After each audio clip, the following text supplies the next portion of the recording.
কিরে দীপু, তুই তো ছেলেকে দুধ খাওয়াচ্ছিস, তোর বউ কি কাজে যায় রে? জানি না রে মন্টু, কিন্তু সংসারে এত অভাব কি করবো বল। অভাব? তুই অনলাইনে একটা মানি প্ল্যান্ট অর্ডার দিয়েছে দেখবি তোর সংসারে কোনো অভাব থাকবে না, কিন্তু তুই বউকে বাইরে যেতে দিস না, নষ্ট হয়ে যাবে। মানি প্ল্যান্ট মানে টাকা গাছ? হ্যাঁ, ওই গাছে জল দিলে পাতা যত টাকা তত পাবি। হ্যাঁ, তাহলে আমি এক্ষুনি অনলাইনে অর্ডার করে দিচ্ছি এই মানি প্ল্যান্ট অর্ডার। অর্ডার। কি যুক্তি তুমি? হ্যাঁ দীপু, আমি অনলাইন অর্ডার ডেলিভারির কাজ করি। না না, সবার তোমাকে করতে হবে না, আমি টাকার কাছে অর্ডার দিয়েছি, এতে টাকা হবে, তুমি ছেলেকে ধরো দুধ দাও। ছাড় বাবা, চলে যাও। বুদ্ধটা মানি প্ল্যান, এতে টাকা হয় না। আমার আরো অর্ডার আছে, 15 মিনিটে সাপ্লাই দিতে হবে। আমি যাই, ছেলেকে রাস্তায় দুধ দিয়ে দেবো। যুক্তি? তোর বউ নষ্ট হয়ে গেছে, তোর কথা শুনবে না। তুই এক কাজ কর, অনলাইনে নতুন একটা বউ অর্ডার দে। ঠিক বলেছিস, তাই করি। রাতে মেয়েটা ঠিক আছে? অর্ডার। চল এবার টাকার কাছে জল দে।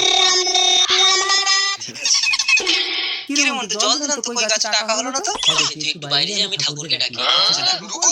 এবার এই নকল টাকাগুলো পাতায় আটকে দিয়ে দীপুকে বন্ধু বানাবো।